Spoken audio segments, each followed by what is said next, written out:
Hello my dear students, in this video I'm going to briefly go over Unit 7, Protecting Risk Management. The learning goal of this unit is to understand what is risk, how to manage risk, and how to protect humans, financials, and property assets using insurance. We also cover some basic knowledge about estate planning in this unit. First of all, risk is the uncertainty about future outcomes and events. When we are talking about risk, it is worth talking about exposure, peril, and hazard. And exposure is the source of risk. It can be either a possession or an activities. For example, when we are talking about a car accident, the driving activity is the exposure.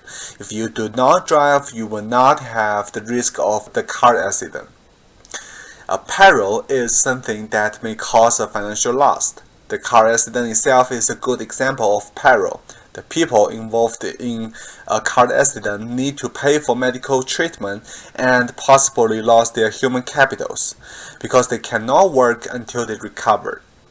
A hazard is something that increases the chance of peril. An example of hazard is driving down the street without paying attention to the traffic light. That definitely increased the chance of car accident. There are many ways to handle risks. You can avoid the risk of a car accident by stopping driving, which is not that realistic, especially in Texas. You can also reduce risk by driving carefully or slowly. Another thing you can do with risk is to transfer it. Purchasing insurance is a way to transfer the risk of a car accident to the insurance company. Generally speaking, when the peril is severe but not frequent, people buy insurance to protect themselves. When the peril is frequent but not severe, people try to control the risk. When the peril is severe and frequent, people try to avoid it. Be aware that it is not uncommon that an insurance companies would not want to sell an insurance covering severe and frequent peril, because that will cost the insurance company too much money and finally cost the insurance buyer too much premium. Finally, we can always elect to do nothing with the risk. In this case, we retain the risk. People usually make these decisions when the peril is neither severe nor frequent. In this unit, we have discussed a lot of insurance. You can protect yourself using health insurance, disability insurance, and long-term care insurance. You can protect your staff with auto insurance and home insurance. You can protect your loved ones using life insurance. The last things I want to talk about in this unit overview is estate planning. Speaking of estate planning, most of you may think of wills.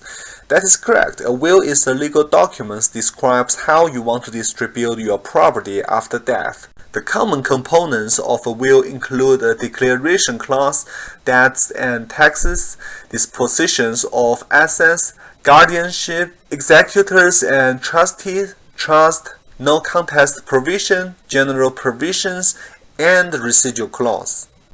Do not forget that the will is not the only thing about estate planning. You may also want to include a power of attorney in your estate plan. A power of attorney gives someone else the right to act as your legal representative when you become mentally incapacitated. Another document you may also want to include is health care directives, or say a living will. Similar as the power of attorney, the living will come into effect when you are not capable to make medical decisions for yourself. It empowers someone else to make these medical decisions for you according to your wish addressed in the living will. This ends the last unit overview of this semester. I hope this semester has been a good semester for you, and good luck on the final exam.